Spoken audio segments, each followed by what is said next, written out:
Para sa inyo.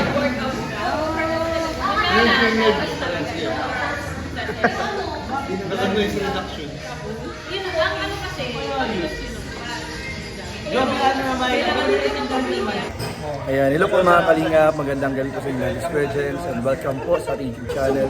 Sa mga bago po sa aking YouTube channel, huwag niyo pong kalimutan mag-subscribe and click the bell button para lagi po updated sa ating mga bagong upload ng video. At huwag po natin kalimutan suportahan ng Muting Kalingap sa panguna ni Kuya Val Santos ng Tulog at End of Vlog. Kasama may Kalingap Val. At makasuportahan din po ang mga kasama ng Kalingap. Nandiyan po ang K-Boys, Kalingap Partner, Kalingap Reactor, at lahat ng charity vloggers sa Pilipinas sa tumutulong sa mga kabayan natin na lahat may hirap. Suportahan po natin guys. So ngayon mga Kalingap, kasama ko po ngayon si Fran. At nandito rin po si Joy sa coffee shop na pinagpuntahan po namin.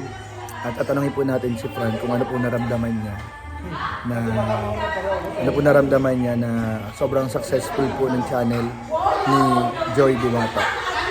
So ito po mga Kalingap. Nagtitiktok po sila rin ngayon mga Kalingap. Nagtitiktok po sila ngayon. Ayan, kasama pala si Fran. Nag-vlog na siya eh. Vlog po tayo guys.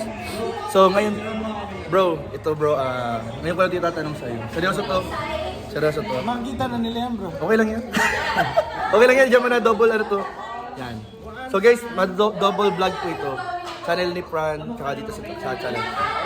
Bro, anong masasabi mo na sobrang successful ng anong masasabi mo sobrang... Oh bro, kailangan eh. Ayan, ano masabi mo bro na sobrang successful ng YouTube channel ni Joy Diwata? Grabe, nakakaano siya. Nakakataba talaga ng puso. Kasi imagine 3 years na siguro sa Kalingap. Tapos may na yung parang perfect timing din talaga na nagkaroon siya ng YouTube channel. And syempre, ano naman yun siguro ano talaga siya, perfect time para magkaroon siya ng YouTube channel. Sa akin naman masaya ako kasi nakikita natin kung gano'n talaga kamahal ng mga tao sa Suporta, pinapakita nila yung support. So, grabe. Nagulat ka bro nung nakita mo na wala pang 1 week, gano'n nakadami. Grabe bro, Ilan ba yun? 10 hours. 10 hours ba ngayon? 10 hours pa lang ngayon kasi Ay, kanina grabe. umaga pa lang pinost. In 10 hours? Lang, 30k agad. Subscribers. Tapos yung unang vlog niya, 100k views. 100 na? 100k Grabe views. guys, grabe. So, siyempre bilang love of her life. Anong, siyempre proud ka rin bro na grabe yung achievement. Nakaka-proud. Tsaka nga pala bro, paalala natin yung mga subscribers din na huwag nyo kalimutan din si Fran. Yes. Support din po natin. Subscribe din kayo sa amin. Subscribe din guys. Kasi nawala Subscribe yung nyo. unang channel. Oo, grabe din yung nangyari sa first channel po ni Nawala. Fran. Dahil sa pagmamarathon. Dahil sa pagmamarathon at dahil sa pag-boosting guys, nawala yung YouTube channel. Actually, kaya pa siya sanang ma-recover. Meron lang pala siyang 3 days na pagitan. Ay, sir. Kumbaga 3 days lang yung Para maayusin mo siya? Ayusin. Kasi yung akin kasi, naalala ko may 27 nag-email sa akin yung problema. Tapos may 28, 29, 30 na busy ako kasi yun yung patapos ng school year namin, finals. Kumbaga na-busy kami din sa thesis, din sa iba pang gawain. Kaya hindi ko po siya naasikaso. Kumbaga unaware din ako. Nung nakita ko siya, 3 days na nakalipas talaga. Di dapat pala bro, ano dapat yung tamang paraan para hindi maulit yung nangyari? Siguro pagdating sa sa pagmamarathon, ano muna siguro, parang wag na muna nating i-loop kung mag-alternate. Wag loop. Wag loop yung pag-marathon. Alternate siya ng video. Kunyari ngayon, first vlog, sunod yung second vlog, ganun. Ganun dapat muna. Ganun dapat. Wag yung ikot-ikot. Nadedetect ni YouTube yung IP address or Wi-Fi po na tinatawag. Nadedetect ni YouTube kapag paulit-ulit siya pinapanood. Kumbaga, yun na yung sinasabing boosting. Yun po ang ingatan natin. Mga kalim. Anong naramdaman mo bro nung nangyari yung gano'n? Siyempre sa akin kasi may get 2 months kong pinaghirapan. Oo, Nandun yung memories natin nung nagsorsogan tayo. Ay, grabe. Yung unang charity ko nung Mother's Day. Doon ko ginawa yung unang charity ko nung Mother's Day. Nandun sa unang YouTube channel. Tapos nandun din yung memories nung travel namin sa Manila. Kaya nakakapanginayang talaga na nawala siya ng bigla. Nawala ba yung mga video nun bro? Hindi bro, dinownload ko naman siya pero hindi na talaga siya pwedeng I-re-upload. Kasi magiging violation din yun kay YouTube. Parang mangyayari, parang kinuha mo na siya sa ibang channel. Yan ang nangyayari. Kaya hindi ko na ano talaga, hindi ko na siya nire-upload pa. Parang sinave mo na lang siya for memories. Para memories na lang sa akin nila. Tapos yun nga, nakakapamilya kasi sumakto siya dun sa pag 10k subscribers ko na may plano sana ako na magkaroon ng feeding program. Kasi ang parang naisip ko doon, meron siyang revenue o meron siyang kita yung YouTube channel ko. Kumbaga, ipapass forward ko rin yung blessing na binigay sa akin ng mga sponsors or ng mga tao sa akin din. Kasi yung sa, siyempre yung nakakapanginayang din kasi yung mga pera nila na binigay na ng blessing, biglang nawala lang o napunta lang kay YouTube. Kasi di ba bro, dapat supposedly may unang sweldo ka na dapat. Unang siya, Ano nangyari? Ano nangyari? Nagulat. Ano ba? Sorry po, sorry. guys, nagbablog kami dito. Nag-vlog po kami eh. Biglang like kasigawan guys. Yun nga guys,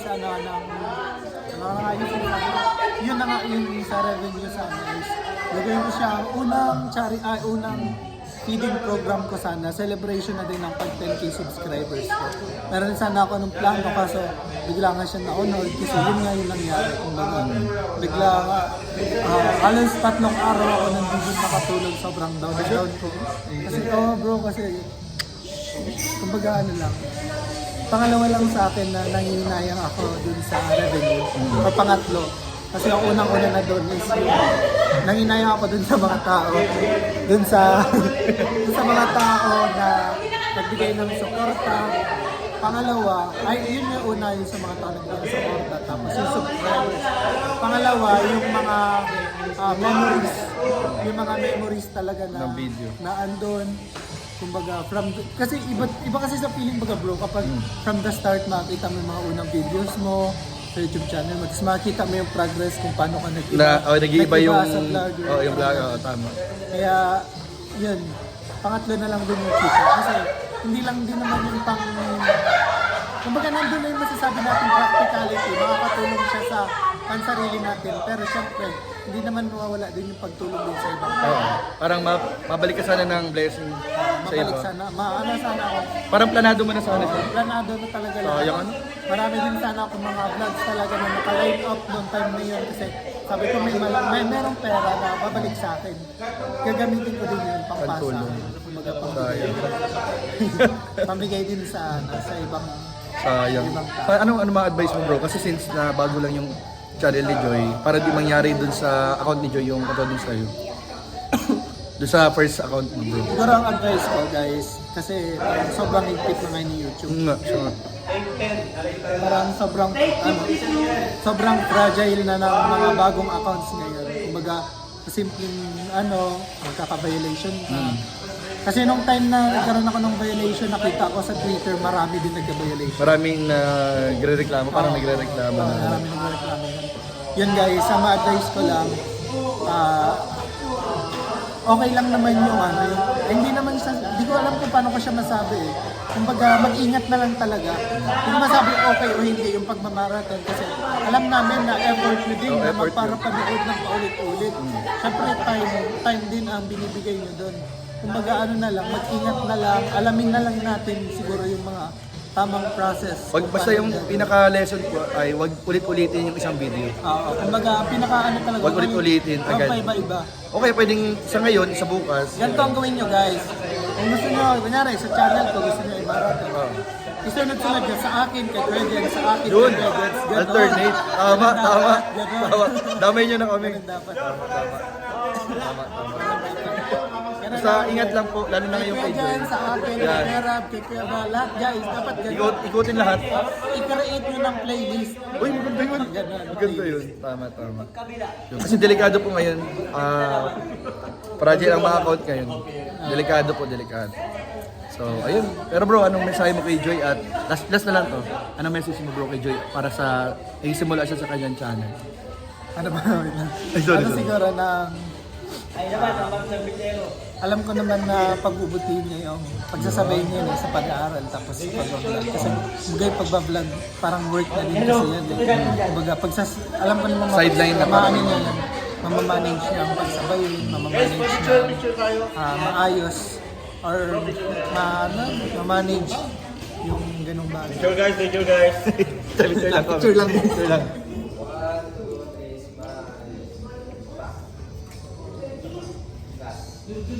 Alright. Picture taking. So yun nga guys, ano naman ganun pa rin. Alam ko magiging grateful naman siya sa lahat ng sumusuporta sa kanya. Sa lahat ng tumutulong sa kanya. Yun lang, wala na ako ibang masabi kasi kita-kita naman natin na alam at kaya niyang gawin yung mga tao. Yun lang. Yung personal message sa inyo na lang yun. So yun po, magulong, ay grabe. So yun po, thank you Fran. And yun po, congratulations kay Joy Diwata sa kanyang success. Anong record breaking? Feeling ko bro, 1 week, kaya mag silver play button. Oo, Grabe. kaya yan guys, suportahan. Kasi 10 hours, 30k subscribers. Grabe. Kaya niya. Kasi imagine, parang sinasabi nga nila record breaking. Record breaking talaga yun. Kasi 10 hours, 30k. Grabe. Tingnan Kaya- pa natin guys pag 24 hours. Feeling ko kaya mag silver play button in 1 week. At syempre, sa mga nag-subscribe pa kayo, Subscribe din. Huwag niyong kalimutan. Nandito guys, Thank you po. Lagyan kayo guys. Andyan. Ay, lagay natin sa comment section, tsaka sa description yung channel ni Fran at ni Joy. Salamat po. Thank you po.